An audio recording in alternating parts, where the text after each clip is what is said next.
নতুন ভিডিও। সকলকে আমার চ্যানেল শিক্ষা চর্চা থেকে স্বাগত এবং যারা নতুন ভিউয়ার্স অবশ্যই চ্যানেলটিকে সাবস্ক্রাইব করবেন। আমার এই চ্যানেলে আপনারা এডুকেশন সাবজেক্ট রিলেটেড যে কোনো টপিকের ওপর ভিডিও পাবেন এবং গুরুত্বপূর্ণ সাজেশনও আমি দিয়ে থাকি। তা এই ভিডিওটি, আজকের ভিডিওটি হচ্ছে শুধুমাত্র 2024 সালে যারা এইচএস পরীক্ষা দিচ্ছ যে সমস্ত ছাত্রছাত্রী তাদের জন্য। প্রথমেই তাদেরকে শুভেচ্ছা জানাই, সামনেই পরীক্ষা। তা আমি আজকে কিছু প্রশ্ন বলবো যেগুলি কিন্তু 100% কমন থাকবে, একদম গ্যারেন্টি। তাই প্রশ্নগুলি প্রথম থেকে শেষ পর্যন্ত ভালো করে শুনতে হবে, ভিডিওটি ভালো করে দেখতে হবে এবং এই প্রশ্নগুলি থেকেই কিন্তু ফাইনালের প্রশ্ন তোমরা সবাই পাবে। তাই প্রথম থেকেই বলছি, আবারও একবার বলে দিই, আমার চ্যানেলটিকে সাবস্ক্রাইব করবেন এবং এই ভিডিওটি যারা এইচএসে এবারে পরীক্ষার্থী তাদের কাছে কিন্তু প্রচুর পরিমাণে শেয়ার করবে, যাতে সবাই এই ভিডিওটি দেখে উপকৃত হয় এবং এবারে পরীক্ষা দিতে তাদের সুবিধা। আর সময় নষ্ট না করে শুরু করা যাক। প্রথম চ্যাপ্টার থেকে শেষ চ্যাপ্টার পর্যন্ত আমি কিছু প্রশ্ন বলবো যেগুলি কিন্তু অবশ্যই খুবই ইম্পর্টেন্ট হতে চলেছে এবং আশা করা যায় এগুলিই পড়বে, একদম 100% কমন আমি বলতে পারি। তাই প্রশ্নগুলি ভালো করে মনোযোগ সহকারে শুনতে হবে। একদম প্রথম চ্যাপ্টার থেকে আমি শুরু করছি, অর্থাৎ 1 নম্বর অধ্যায়। 1 নম্বর অধ্যায় তোমাদের আছে শিখন। শিখনের যে উপাদানগুলি রয়েছে সেগুলি 1 নম্বর অধ্যায়ে পড়ার বিষয়। এখান থেকে আমি সামান্য কিছু কোশ্চেন বলছি। যেমন 1 নম্বর হচ্ছে স্পিয়ারম্যানের দ্বি উপাদান তত্ত্বটি ব্যাখ্যা করো। এটা 1 নম্বর প্রশ্ন, প্রথম চ্যাপ্টার। পরের প্রশ্ন 2 নম্বর, থার্স্টনের বহু উপাদান তত্ত্ব বা দলগত উপাদান তত্ত্বটি ব্যাখ্যা করো।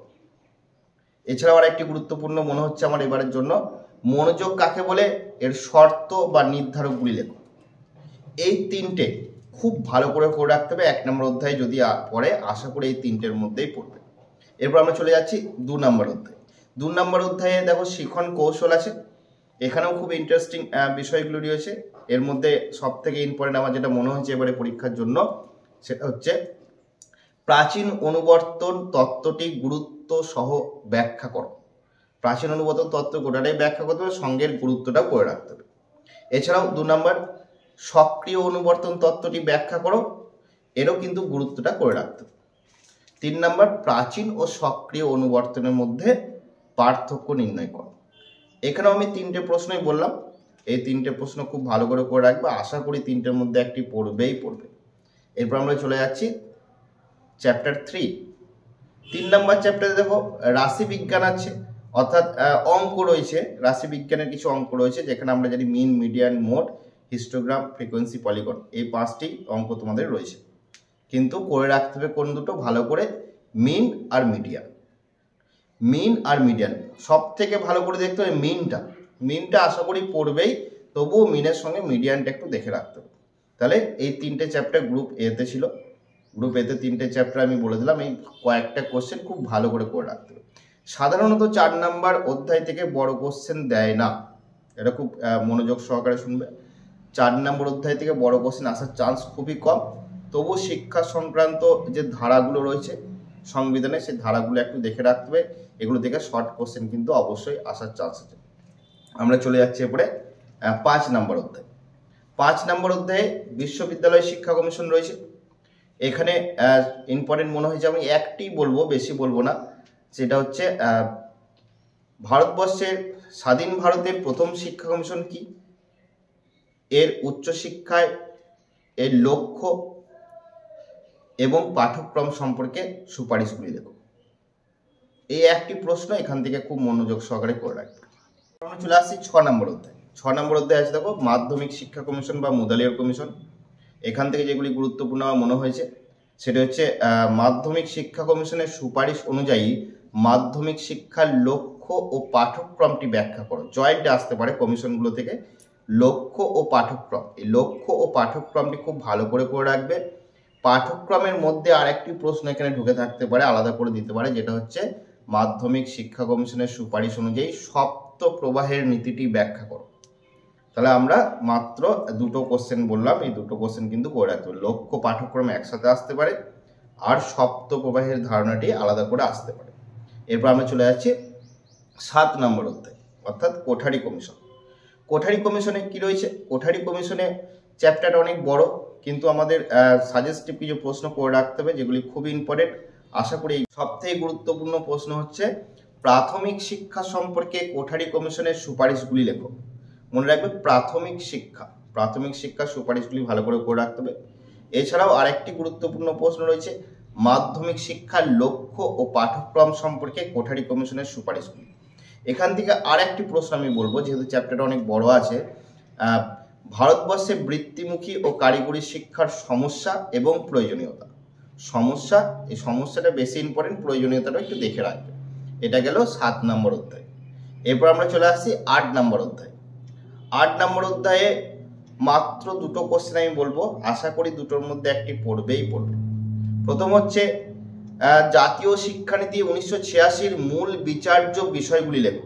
মূল বিচার্য বিষয়গুলি এটা অন্যভাবেও আসতে পারে, মূল বৈশিষ্ট্যও বলতে পারে, আবার মূল সুপারিশও বলতে পারে, কিন্তু বিষয়টা একই, মূল বিচার্য বিষয় বা মূল বৈশিষ্ট্য বা মূল সুপারিশগুলি লেখো। এখান থেকে আরেকটি প্রশ্ন আমি বলবো, প্রোগ্রাম অফ অ্যাকশন 1992 বা জনার্দন রেড্ডি কমিটির সুপারিশগুলি লেখো। এই দুটো 8 নম্বর থেকে করে রাখতে হবে খুব ভালো করে।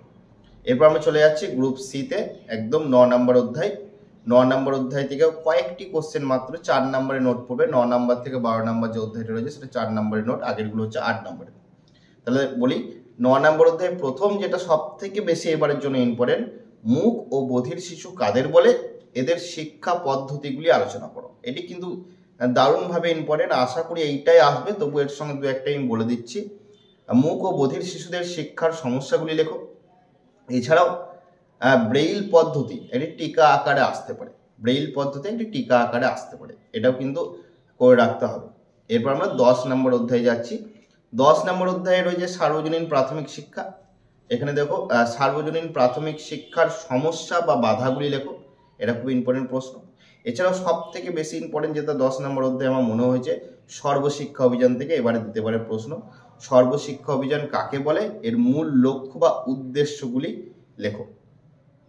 এরপর আমরা চলে যাচ্ছি আরেকটি প্রশ্ন, 10 নম্বর থেকে আরেকটি করে রাখতে হবে, যে প্রাথমিক শিক্ষাকে সর্বজনীনকরণের জন্য প্রয়োজনীয় পদক্ষেপ বা উপায়গুলি লেখো। 10 নম্বর হয়ে গেল। এরপর আমরা যাচ্ছি 11 নম্বর অধ্যায়। 11 নম্বর অধ্যায়ে ডেলোর কমিশন আছে বা শিক্ষার বিশ্বব্যাপী দৃষ্টিভঙ্গি আছে। এখান থেকে যেগুলি করে রাখতে হবে, প্রথমে যেটা হচ্ছে যে ডেলোর কমিশনের সুপারিশ অনুযায়ী শিক্ষার 4টি স্তম্ভ সংক্ষেপে বর্ণনা করো। এটা একটি কোশ্চেন ইম্পর্টেন্ট হতে চলেছে এবারে। এছাড়াও রয়েছে জানার জন্য শিক্ষা কি, এর গুরুত্ব বা তাৎপর্য লেখো। আরেকটি প্রশ্ন বলছি, কর্মের জন্য শিক্ষা কি, এর উদ্দেশ্য পূরণে বিদ্যালয়ের ভূমিকা। এটা কিন্তু খুব ইম্পর্টেন্ট, কর্মের জন্য শিক্ষা কি, এর উদ্দেশ্য পূরণে বিদ্যালয়ের ভূমিকা লেখো।